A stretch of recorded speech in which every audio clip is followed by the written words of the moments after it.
Nourriture, nous apportons médicaments et nous faisons le transport humanitaire entre leur camp et les hôpitaux pour pouvoir les soigner. Nous, sur lequel on travaille le plus, c'est apporter de l'aide et soulagement avec eux. Nous avons apporté aussi au Mali certaines aides, notamment c'était l'année dernière en cours d'année à Diabali, où on a apporté des vivres, des médicaments, des couvertures pour cette population qui avait été complètement dévastée.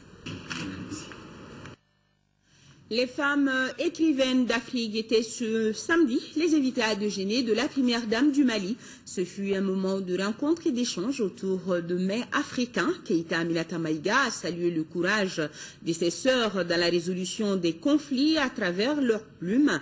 Les écrivaines ont par ailleurs reçu la visite du président de la République, dont elles ont demandé le soutien pour la promotion des œuvres littéraires. On retrouve Mohamed Diarra. Les amoureuses de la plume dans la salle des banquets de Koulouba, c'était pour répondre à l'invitation de la première dame du Mali. Keïta Aminata Maïga a ainsi réuni pour la toute première fois dans l'histoire les femmes écrivaines d'Afrique. Une manière de magnifier les femmes en cette veille du 8 mars. Le Mali sort d'une crise, tout le monde le sait, mais nous savons aussi que dans presque beaucoup de pays, en tout cas de notre continent, nous sommes en crise.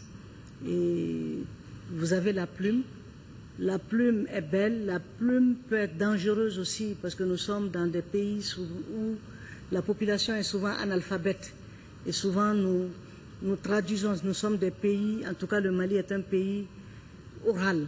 Donc quelque part, vous avez cette lourde charge d'éducation. Moi je donne une importance très capitale à l'éducation, je pense que c'est la base de tout. Il faut que nos enfants puissent être éduqués, qu'ils puissent aller à l'école. Et souvent, c'est vouloir. Moi, je dis, quand on veut, on peut. Les femmes, d'une manière générale, jouent un rôle important dans la résolution des conflits. C'est conscient de cela que le président de la République est venu féliciter et encourager les écrivaines d'Afrique. Des points de main, il y en a eu et elles seront sans doute longtemps gravées dans la mémoire des uns et des autres. Les femmes africaines ont saisi l'occasion pour solliciter le soutien du couple présidentiel pour la promotion de leurs œuvres. Je voudrais d'abord la remercier pour la surprise qu'elle nous a faite, que le président a relevé encore en venant nous saluer. Et surtout, nous lui avons confié nos sœurs maliennes écrivaines, en espérant que par son action, elle va soutenir leurs œuvres, elle va faire connaître leurs œuvres et surtout que nous allons faire circuler le livre des femmes africaines dans la sous-région Afrique de l'Ouest. D'habitude, nous savons que les fêtes de la femme, c'est surtout la fête, on danse, on mange et puis on se sépare. C'est vraiment la première fois qu'on a l'occasion de réfléchir sur la contribution de la femme dans la paix. Et nous pensons que le fait que la première dame nous ait accueillis à bras ouverts, vraiment de façon spontanée, c'est un exemple que le Mali donne pour l'Afrique de l'Ouest. Nous, en tant que femmes africaines, on attend d'elle qu'elle nous soutienne, qu'elle nous aide à promouvoir nos œuvres, qu'elle nous aide même à l'édition, au niveau de l'édition, si c'est possible. La première dame a reçu des exemplaires de certaines œuvres, un geste qui vise à inciter les cadres africains à s'intéresser davantage aux œuvres littéraires du continent. Une démarche qui a bien son sens car, comme le disait Nelson Mandela, une nation qui lit est une nation qui gagne. À suivre au cours de ce journal, l'ouverture du colloque des femmes écrivaines d'Afrique sur la paix et la réconciliation. Les femmes et filles violentées pourront bientôt avoir recours à une ligne verte. Le ministre de la Famille, de la Promotion de la Femme et de l'Enfant a annoncé la nouvelle au cours d'une rencontre avec la presse ce matin, occasion pour Sangaré Lumumba de rappeler les objectifs de la Journée internationale de la femme, 21e édition. Le reportage de Ramata Kounati. Le ministre en charge de la promotion de la femme a rencontré la presse pour annoncer les couleurs de la journée du 8 mars consacrée à la femme dans le monde. Cette année, la célébration de la femme sera riche en activités. Le programme de la journée prévoit diverses activités, dont une projection de films pour rendre hommage aux femmes pionnières, le témoignage d'une jeune entrepreneur, le lancement du concours de recherche sur la vie des pionniers et des pionnières, un montage poétique. Autre activité marquant la célébration de la femme, le lancement de la ligne verte sur les violences faites aux femmes et les journées de réflexion sur les œuvres des femmes écrivaines de l'Afrique de l'Ouest. Les festivités commémoratives vont s'étendre sur tout le mois de mars. Compte tenu de la situation du Mali, les activités sont organisées autour du thème « Paix et réconciliation, défis et enjeux pour une autonomisation accrue des femmes ». Ici, l'accent est mis sur la place incontournable de ce groupe dans le processus de paix et de réconciliation. Au plan mondial, le thème 2014 est « L'égalité pour les femmes, c'est le progrès pour toutes et tous ». Ce thème vise à souligner combien l'égalité des sexes, l'émancipation des femmes, la pleine jouissance de leurs droits humains et l'éradication de la pauvreté sont essentiels au développement économique et social. Il met également l'accent sur le rôle primordial des femmes en tant qu'agents du développement. Oui, le 8 mars qui est célébré demain donc. Place de le président de l'Assemblée nationale a reçu ce matin en audience l'ambassadeur de la République populaire de Chine au Mali. Le diplomate chinois a informé le président de l'institution de la tenue prochaine d'un atelier qu'il entend organiser à l'intention des parlementaires maliens et qui sera suivi d'une visite en Chine. Le diplomate à sa sortie d'audience est au micro de Amadou Sankari. Je profite de cette occasion pour informer Monsieur le Président de l'Assemblée nationale que nous allons organiser un séminaire pour les députés maliens qui va visiter en Chine, échanger des points de vue avec les collègues de notre Assemblée nationale et visiter les lieux qui intéressent les députés maliens. Le Mali est dans la phase qui peut concentrer toutes les ressources pour la reconstruction et qui peut obtenir une stabilité, hein, et ça c'est notre souhait. Le président du Haut Conseil des collectivités, lui, a reçu une délégation de WaterAid en mission dans notre pays. Au menu des échanges, partage d'expériences, opportunités de financement de projets dans les collectivités de notre pays. Le directeur international des programmes de WaterAid a sa sortie d'audience au micro de Fatoumata Kouni. The other thing was to share. On a aussi discuté des différents défis auxquels ils sont confrontés pour l'accès à l'eau potable et à l'assainissement. Nous voyons que, par exemple, seulement 64% des Maliens ont accès à l'eau et seulement 22% des Maliens ont accès à des services d'assainissement. Et ceci doit être amélioré. L'accès au financement, qui constitue un problème majeur. Nous savons que sans bon financement, sans financement adéquat, nous ne pourrons pas relever les défis. Nous avons également discuté de la coordination. Il faut qu'il y ait une bonne coordination entre les différents départements ministériels et entre les différents niveaux du gouvernement et des autres partenaires. On a également discuté du problème de l'amélioration des capacités. Les capacités doivent être améliorées pour que nous puissions atteindre nos objectifs. On a besoin d'améliorer les capacités techniques. Il faut que les projets et les programmes soient techniquement viables, bien montés, bien mis en œuvre afin qu'on puisse assurer la durabilité. Good progress are still lying. Restons avec la délégation de WaterAid, avec ses partenaires du secteur de l'eau et de l'assainissement. Ils se sont penchés sur le thème « L'eau et l'assainissement au Mali, de la crise à la couverture pour tous ». Les participants réfléchissent sur les voies et moyens permettant à une grande partie de nos populations d'accéder à l'eau potable en période de crise. Rachel Tessouki.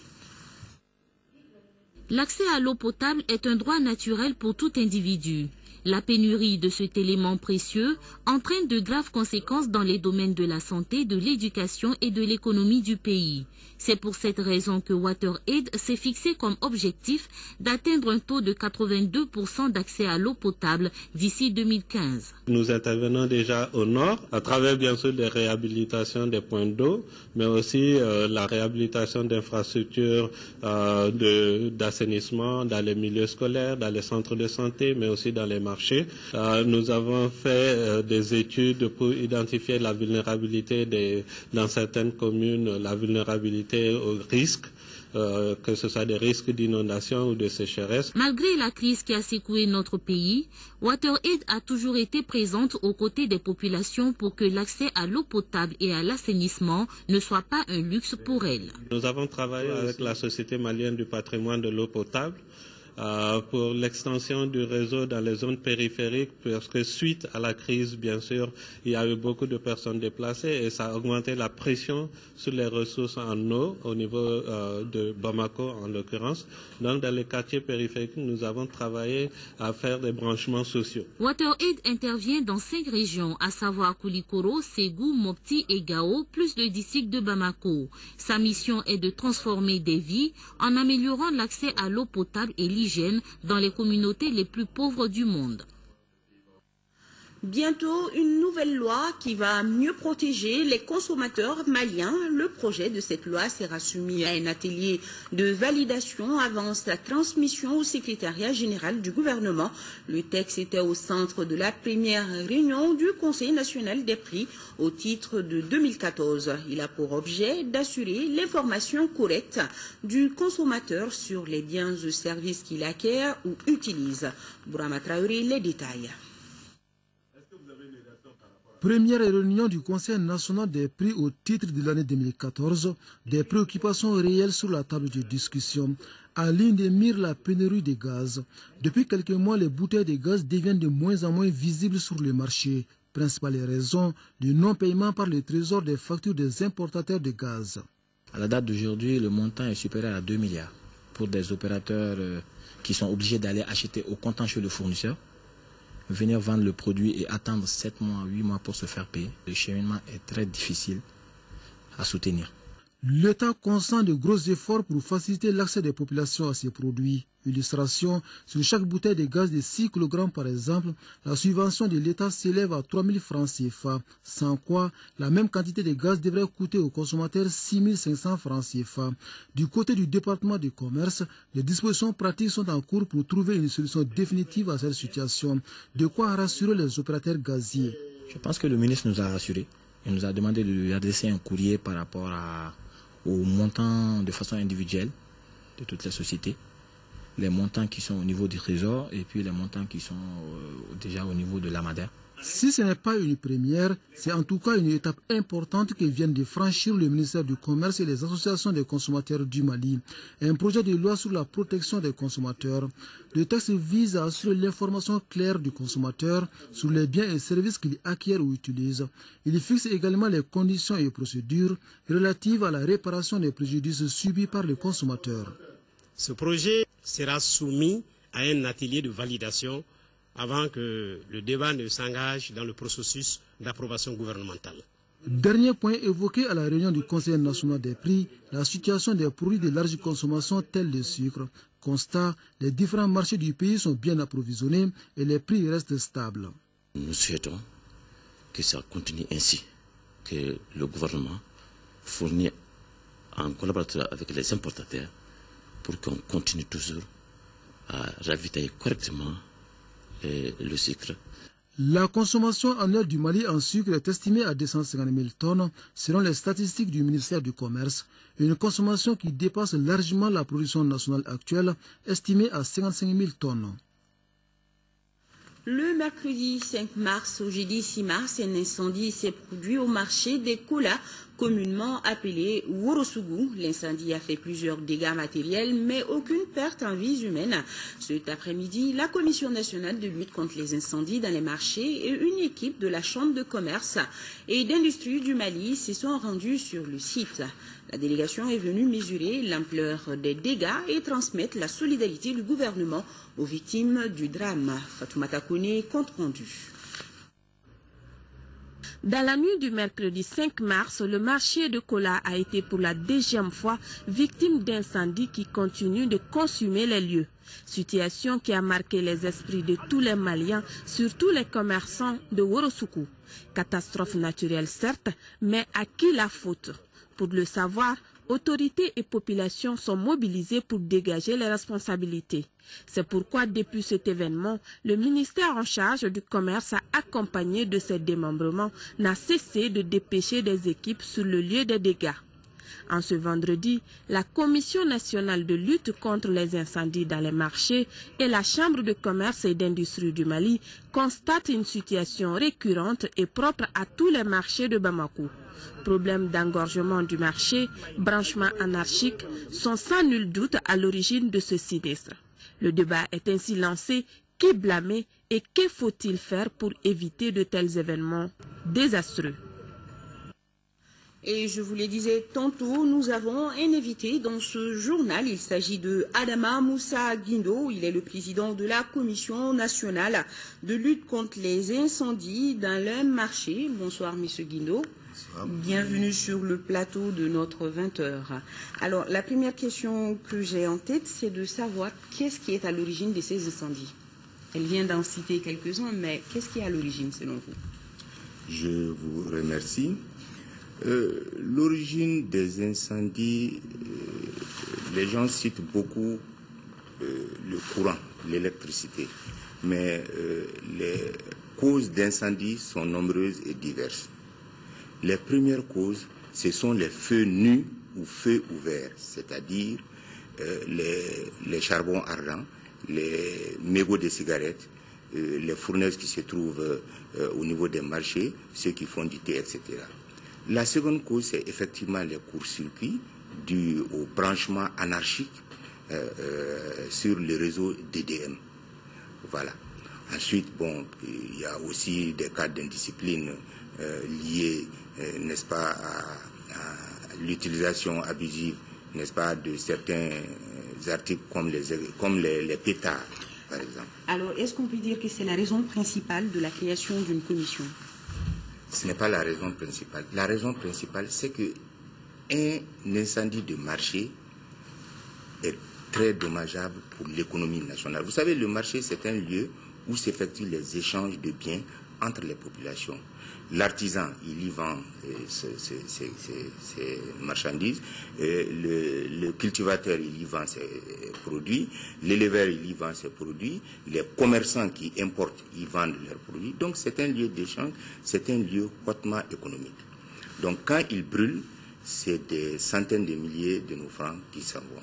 Donc un incendie n'est jamais bien pour une économie. C'est ça la raison principale qui a amené les plus hautes autorités à l'époque à penser à créer une commission nationale de lutte contre les incendies. Alors, comment sensibiliser les citoyens, par exemple, sur la question des branchements anarchiques, M. Guindo? Avant d'arriver à la sensibilisation, permettez-moi de vous dire que cette commission, elle est pluridisciplinaire et elle est multisectorielle. Elle est composée des représentants de l'État, des représentants du secteur privé. En ce qui concerne l'État, il y a le ministère chargé de l'administration territoriale qui assure la tutelle des marchés. Il y a le ministère chargé du commerce dont les mandats sont les commerçants. Il y a le ministère chargé de la protection civile, des sapeurs-pompiers. Il y a le ministère chargé de l'urbanisme, le ministère chargé de l'énergie, le ministère chargé de l'eau, le ministère chargé des domaines. Pour le secteur privé, il y a la chambre de commerce, il y a le CNPM, il y a les architectes, il y a les huissiers, il y a l'ACAVI, c'est une association d'installation électrique. Donc il y a, la commission est plurisectorielle.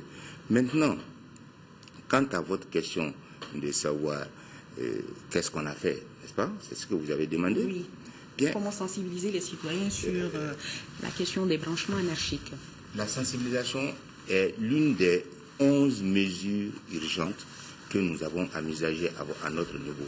Ces 11 mesures feront l'objet d'une communication au gouvernement à travers notre ministre. Donc c'est tout un pan, c'est toute une stratégie de communication. Mais parmi ces mesures, je voudrais m'étendre surtout sur les mesures urgentes que nous souhaitons proposer. Il s'agit premièrement du désengorgement des voies d'accès à nos marchés. Prenez le cas le plus récent, le marché de Médine. Mais les sapeurs-pompiers sont arrivés, ils n'ont pas pu accéder au foyer de l'incendie parce qu'il n'y a pas de voie d'accès, il n'y a pas de circulation à l'intérieur de ce marché, ni au marché rose, ni au marché d'Ibida, ni au marché de Médine. Ça, il faut constater là ça. Deuxième mesure que l'on veut prendre, c'est certainement la vérification des branchements électriques. Il faut que les branchements électriques dans les marchés se fassent dans les normes. Il faut que les marchés soient construits conformément aux normes. Les branchements électriques et les constructions des étals, des stands, des magasins, des boutiques, il faut les faire dans les normes. Troisième mesure urgente, il s'agit, vous savez, chaque fois qu'il y a un incendie, on commet un huissier, et puis il y a des notaires, on fait des enquêtes, et la catastrophe est estimée à des centaines de milliers, voire même des millions et des milliards. Au marché de Médine, ça avoisinait le milliard. Mais les commerçants ne sont pas assurés. La mairie doit assurer ses magasins, ses étals et ses boutiques. Ce n'est pas fait. Est-ce que la commission intervient pour le dédommagement des victimes d'incendies graves? C'est là où j'en viens. À chaque fois qu'il y a un incendie, les autorités viennent, évidemment, c'est normal, c'est leur travail de tous les jours, on vient en aide aux sinistrés. On apporte une petite aide. Mais si les commerçants avaient souscrit à une police d'assurance, si la mairie avait assuré ses locaux, je pense que beaucoup serait fait dans ce cadre-là du dédommagement. Alors, M. Guino, rappelez-nous quelques missions et objectifs de votre mission. La mission fondamentale assignée à notre commission, c'est justement de réfléchir tout de suite aux mesures urgentes dont je viens d'entamer voilà, et de les proposer au gouvernement. Ça, on l'a déjà fait. Oui. Et la seconde mission fondamentale, c'est d'actualiser notre plan de lutte contre les incendies. Parce qu'au ministère du Commerce, il y a déjà un plan national de lutte contre les incendies. Il s'agit d'actualiser ce plan et ensuite de le proposer au gouvernement et à ses partenaires. Alors, M. Guino, une dernière question. Quel appel lancez-vous à la population pour que cessent ces incendies? L'appel que je lance, c'est le civisme. C'est faire sens du civisme. Vous savez, quand quelqu'un entre dans un marché, il se met à fumer, il jette le mégot. Il faut que la population se rende compte que cet acte à lui seul peut entraîner la perte de millions. Il peut entraîner un incendie. Ou le thé. Oui. Ou par exemple les galettes, les brochettes qu'on vend dans les marchés. Où vous oubliez d'éteindre votre fourneau, il y a un petit vent et paf, le dégât est vite arrivé. Ou alors, l'énergie, vous demandez à l'énergie de venir brancher son compteur. L'énergie vient brancher son compteur. Vous, ensuite, vous mettez des sous-compteurs de façon anarchique. Et à chaque fois, vous branchez d'autres petits objets et il y a un court-circuit que vous ne maîtrisez pas. Et ça se fait la nuit où il n'y a personne pour alerter les gens et les dégâts est vite parti. Donc, l'appel que je lance à la population, c'est de veiller à ce que les installations électriques obéissent aux normes, qu'on s'installe de façon disciplinée dans les marchés et qu'on laisse les voies de circulation et d'accès au marché. Même quand il y a un sinistre, il faut que les sapeurs-pompiers puissent intervenir et pour minimiser les dégâts. Et ensuite, ne pas jeter le feu ouvert un peu partout dans les marchés. Monsieur Guino, oui. Merci. Merci bien. Et je vous rappelle que Monsieur Guino, c'est le président de la Commission nationale de lutte contre les incendies dans les marchés. Il était l'invité de ce journal. Le ministre de l'Énergie et de l'Hydraulique a effectué une visite de 48 heures en 4e région. Objectif, s'inquiéter de l'état d'avancement des travaux d'approvisionnement en électricité des localités rizicoles de San, Nyono et Markala. On fait le point avec nos envoyés spéciaux à Lucéine Touré et Djeli Marandiapati. Deux grands groupes d'une puissance de 1750 kW chacun, soit une capacité qui dépasse de loin les besoins de la ville de San. Le ministre a visité le chantier d'installation de ce matériel qui va booster l'économie locale. Cette installation qui est en cours permettra à la ville de San de tripler sa capacité de production. San est un enjeu pour nous parce qu'en plus de l'alimentation de la ville, nous avons une zone rizicole qui est alimentée aussi par des pompes dont le fonctionnement dépend de la disponibilité de l'électricité. Il y a un certain temps, il y avait des difficultés d'approvisionnement. L'association des agriculteurs avait beaucoup d'inquiétudes. Donc j'étais venu aussi me rassurer que leur contre-saison de cette année sera satisfaisante. Agnono, Pointa, Markala et Pelengana, il s'agit des installations pour l'interconnexion qui, à terme, va permettre à la zone risicole de jouer pleinement son rôle de grenier du pays. La mise en service de ce poste va apporter beaucoup d'avantages pour la localité. D'abord, il y a l'augmentation du taux de desserte. Nous avons des localités comme Sansaleng, Massina, Douabou, Sribala, Dogoufri, Kolongotoumou, jusqu'à Djabali. Toutes ces localités sont prévues d'être accordées à partir de ce réseau. En plus de cela, ce poste permettra de réduire sensiblement le coût de production de l'énergie dans toute la zone. Ça incitera en plus de tout ça la venue des investisseurs privés. Les bénéficiaires mesurent toute l'importance de cet investissement. Je vois effectivement qu'à travers cette visite qu'il y a eu beaucoup d'investissements qui tendent vraiment à nous faire oublier tous les grands problèmes qu'on avait eus dans le temps, dans les problèmes de l'électricité, surtout en période sèche. C'est vrai, ce n'est pas facile, c'est des grands investissements, mais on voit vraiment que le pays est en train de mettre de gros efforts en réalité dans ce domaine. De passage, le ministre a rendu visite au service local de l'hydraulique et à l'association des maraîchers de sang. Et nous venons de recevoir ce courrier de la présidence de la République, message du président de la République adressé aux femmes du Mali à l'occasion du 8 mars 2014. La communauté internationale célèbre ce 8 mars 2014 la 20e édition de la Journée internationale de la femme dont le thème cette année est paix et réconciliation, défis et enjeux pour une autonomisation accrue des femmes.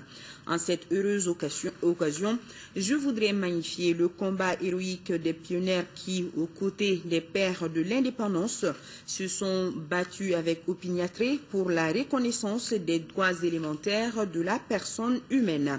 Par la même occasion, il me plaît de rendre un chaleureux et vibrant hommage aux Maliennes des campagnes et des villes pour leur contribution inestimable à l'effort du développement de notre pays. Au moment où notre pays émerge de la nuit noire de l'obscurantisme par la grâce de Dieu, de nos amis et de notre volonté inébranlable à défendre notre souveraineté, comment ne pas dire notre admiration face au combat de nos mœurs, sœurs, épouses et filles qui ont affronté parfois à main nue les hordes de barbares et de narcotrafiquants dont le seul dessein était de détruire notre pays. Comment ne pas saluer l'engagement et la mobilisation des millions de nos concitoyennes qui ont, dans une très large mesure, porté à bout de bras le processus électoral qui a consacré le retour définitif de notre pays au sein de la communauté internationale. Comment ne pas féliciter toutes celles qui ont conquis la représentation nationale au terme d'élections régulières et ne pas encourager les autres qui s'apprêtent à participer aux prochaines joutes dans cette phase post-conflit où nos efforts individuels et collectifs doivent tendre à reconstruire le tissu national mis à mal. Je veux vous dire toute ma fierté de vous compter à nos côtés pour l'aboutissement des vastes chantiers que nous avons entamés.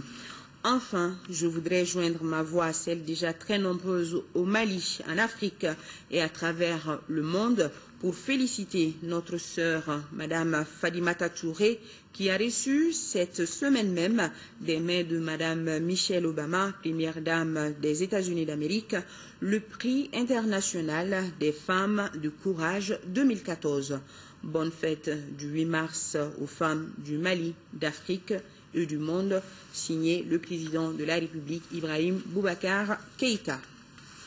En 4e région, les travaux de la 4e rencontre entre l'association professionnelle des banques et établissements financiers du Mali et presse privée ont débuté ce matin à Ségou. Rôle et place des banques et établissements financiers dans la relance de l'économie malienne est un des thèmes de cette rencontre, nous dit Dougoufana Traoré. Deux thèmes sont au centre de cette 4e rencontre de l'APBF. Entendez-là, l'association professionnelle des banques et établissements financiers du Mali avec la presse privée. Le premier thème, rôle et place des banques et établissements financiers dans la relance de l'économie.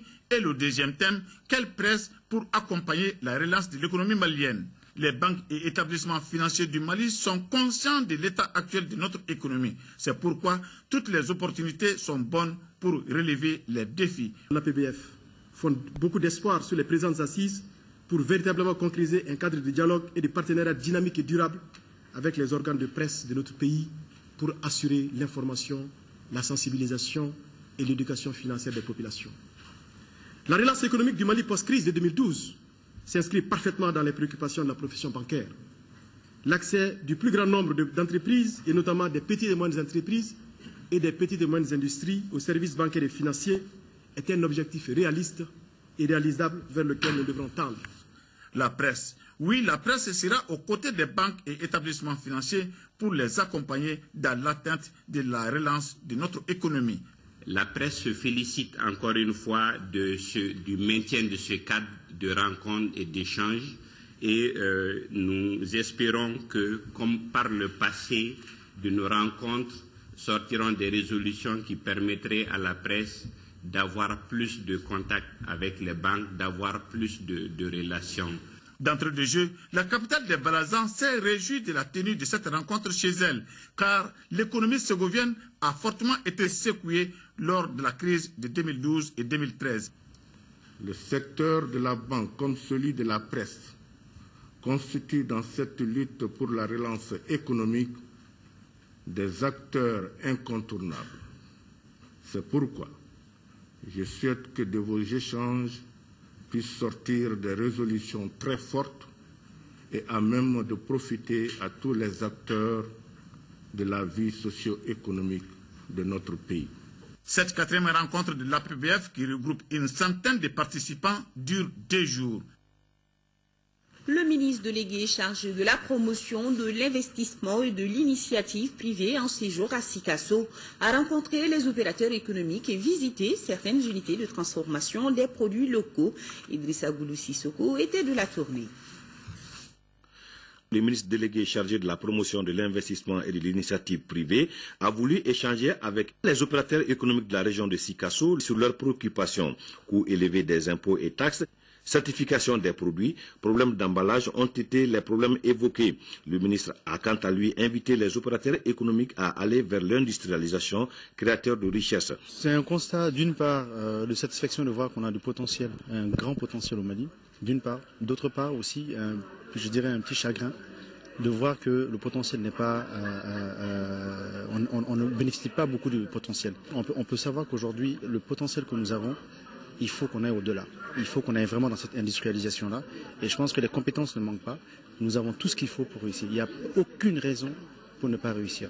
À l'usine de thé Farako, le ministre a été informé des difficultés que traverse cette unité et le redémarrage de l'unité demande un fonds de 100 millions de francs CFA. Les responsables de la société de production de semences améliorées Soprosa s'attellent à la production de semences de maïs hybride. Ensuite, l'unité de transformation de la noix d'acajou, l'entreprise de séchage de fruits et légumes et l'huilerie cotonnière de Sikasso ont accueilli le ministre. La politique gouvernementale tend vers une économie émergente. Et on veut aller vers le Mali émergent. On ne peut pas dire si c'est possible, c'est pas possible. On n'est pas dans cet esprit-là. Le président de la République n'a pas été élu pour décider si c'est possible ou pas possible. Il a été élu pour atteindre certains des objectifs bien précis et répondre aux attentes des Maliens. Donc il n'y a pas l'histoire de dire c'est possible. Il y a oui, on va le faire. On n'a pas le choix que d'aller vers un Mali émergent. Là est notre objectif et c'est notre engagement. Auparavant, le ministre s'était rendu dans le vestibule pour échanger avec les notabilités de Sikasso. Retour à Bamako, visite de courtoisie à l'hôpital du Mali du ministre de l'Environnement et de l'Assainissement, Ousmane Agrissa, à un agent des eaux et forêts. L'agent a été victime d'une agression de la part des bergers à Djankouan, un village dans le cercle de Bafoulabé. Lamine Keita a suivi la visite. L'agression de Hadi Diarra a eu lieu le dimanche 2 mars 2014 à Djankouan, un village du cercle de Bafoulabé. L'agent a reçu plusieurs coups de machette à la poitrine et au bras gauche, le blessant grièvement. Il a voulu empêcher les bergers de couper des arbres de façon abusive. Le ministre de l'Environnement et de l'Assainissement s'est rendu ce matin à son chevet pour lui exprimer le soutien du département tout en dénonçant une agression de trop. La situation aujourd'hui devient insupportable. On ne peut plus continuer à assister à des agents tués, blessés, tailladés par des braconniers, des malfaiteurs, pour la simple raison qu'ils veulent faire leur mission de préservation de nos ressources naturelles. C'est ça leur mission, c'est un sacerdoce pour nous Et si ça doit leur coûter la vie, pour diverses raisons, dont la première,